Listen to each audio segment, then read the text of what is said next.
பையன் டயட்டுங்க, அயில மீன் எடுத்துட்டு வந்தாங்க. நான் வந்து ஃப்ரை பண்ணிருக்கேன். அயில மீன்ல குழம்பு நான் வச்சது இல்லை, இதுதான் ஃபர்ஸ்ட் டைம். அம்மா 1 ஸ்பூன் எண்ணெய் ஊற்றி நல்லா எனக்கு குழம்பு தண்ணி மாதிரி வச்சு கொடுங்கன்னு சொன்னா, அதுதான் இப்போ நான் செய்ய போறேங்க.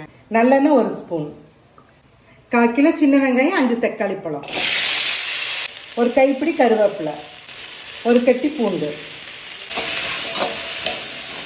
2 சில்லு தேங்காய் போட்டுங்க. நல்லா ஆற வச்சு நல்லா நைஸாக அரைச்சி எடுத்துக்கலாங்க.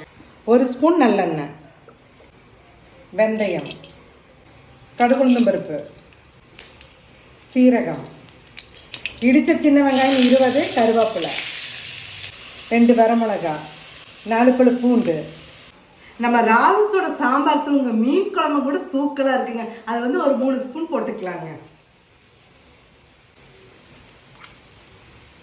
இந்த சாம்பார் தூள் மீன் குழம்புக்கு போட்டாலே சூப்பராக இருக்குங்க. அப்படியே தண்ணி மாதிரி குழம்பு வச்சு சாதத்தை பழப்பழன்னு வடிச்சு இந்த மீன் குழம்பு ஊற்றி சாப்பிட்டா செமையா இருக்குங்க.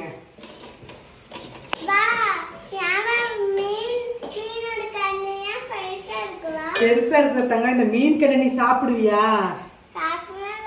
நல்லா இருக்கு தங்க. நெல்லிக்காய் சைஸ் புளியை கரைசலை ஊற்றிக்கலாம். மஞ்சத்தூள், அளவான கல்லுப்பு, ஒரு கொதி வந்தோன்னா அரைச்சி வச்ச விழுதுகளை ஊற்றிக்கலாம். அதோட 2 டம்ளர் தண்ணி ஊற்றி நல்லா கொதிக்க வச்சுக்கலாங்க. நல்லா கொதிச்சிருச்சுங்க. அயில மீனை போட்டுக்கலாங்க.